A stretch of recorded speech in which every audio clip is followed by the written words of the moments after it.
today. Second, I do want to recognize, and I want you to recognize, that here we are on the 8th of November, literally to the day, 100 years ago, there was the Soviet Revolution. And we really shouldn't let that pass without a comment, since it did change the world, certainly changed the 20th century and changed the world. Let's really quickly review why it's important, and then we'll talk about China, which makes a lot of sense if you think about it. Russia, 1913 to 1917 is World War I for Russia, basically, 14 to 17. Russia is a participant in that war, gets caught up in that war. Russia at that time is the most backward part of Europe. Nobody's even close. They have a literacy rate of about 5%. 95% of the people can't read, can't write. They are an overwhelmingly rural people. They live on very, very poverty in the countryside, small industrial area in the city. And they go through a war in which more Russians die than anybody else. The war, much of the war is fought on Russian soil. It is so devastating that they can't continue. And they basically withdraw from the World War I, sign a treaty with the Germans, basically capitulating. And then the troops, very interesting, the Russian troops start walking back from Western Europe, where they were, because the war is over. And they're walking back to a completely decimated economy that was very poor to begin with. They got nowhere to go, no way to survive, and they arrive in the big cities, and they're confronted by a small but determined revolutionary group, the Russian Social Democratic Workers' Party, what's the name of it, led by Lenin, Trotsky, Stalin, those folks. And they appeal to the returning soldiers not to allow what got them into this disastrous war to continue, to join with them as a party of the very small urban working class, of the little bit of industry that had developed in Russia. And they decided they would make a revolution. Most of the people involved thought that was nuts. Most of the people around Lenin thought that that was nuts. When he came back from exile, because in those days, what the Russian police did when they caught revolutionaries was to exile them. They weren't big on killing them, and they weren't big on imprisoning them. They threw them out. Just like Marx had been thrown out of Germany, so Lenin was in Switzerland, and Trotsky was here in New York for a while. Stalin, I don't know where he went.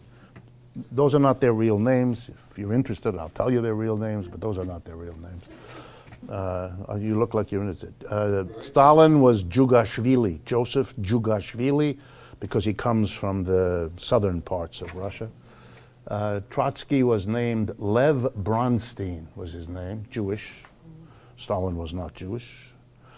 And Lenin, who wasn't Jewish either, was named Ulyanov, was his real name. But in those days, if you were a political revolutionary, to confuse the police, never all that difficult a task, is assisted by using another name. This befuddles them no end. Just to make a note somewhere that you take a. So they made a revolution.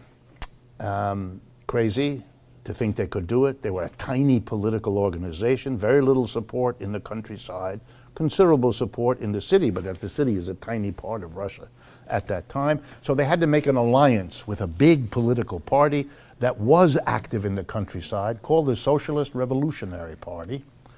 And for those of you who don't know it, the Russian Revolution was made by a coalition of two parties. It was not only made by the Bolshevik Party, which was itself a part of the Russian Social Democratic Party. It was the minority part, may have been the majority part, but it was only a part of it. So they make this revolution. And what happens? Well, the Russians go crazy with this revolution by a small group of people in the urban area, in the chaos of war, in a backward country that had just gone through a war.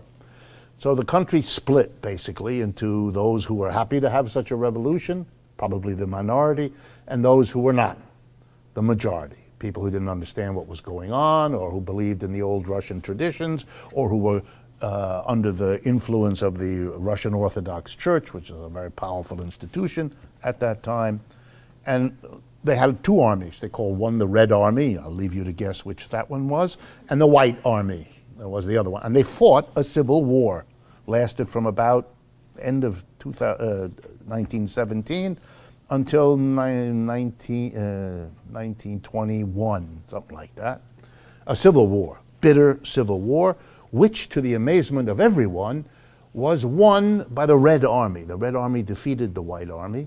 The Red Army was led by Trotsky, which is why he had such an important role in everything that happened afterwards. And in that civil war, they also suffered two other things. An invasion, a foreign invasion by four countries who went in to put down this revolution. Britain, France, Japan, and the United States of America, who sent 10,000 troops. So I can tell from your faces, so I want to drive the point home. Did the Soviet Union ever land troops in the United States? No. Did the United States ever land troops in the Soviet Union? Yes. Who is entitled to be afraid of whom? Rick, it's the same as Iran. Yes, it's the same as many other things. That's why I'm telling you. I want you to understand this. But let me stay with this particular example.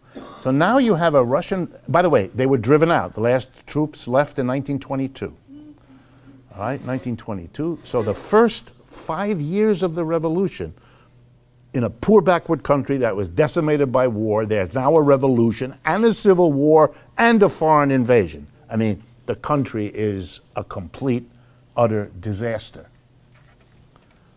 in 1920.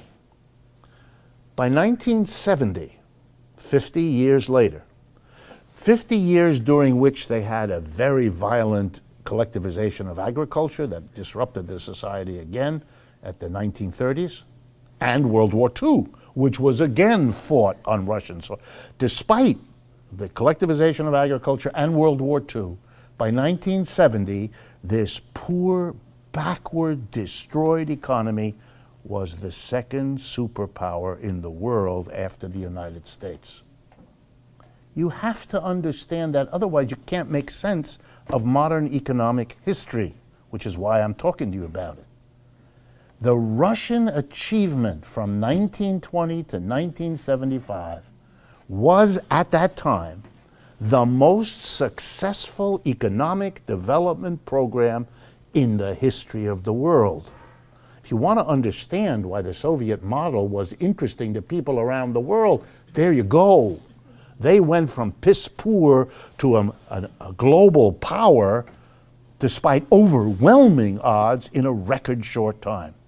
Only one country has ever gone further, faster than the Russians. The People's Republic of China. Now, since these are both communist countries, maybe there's something there to think about. Just possibly. China is now the #2 superpower, economically speaking. Maybe in other ways too, but at least economically, by everyone's admission.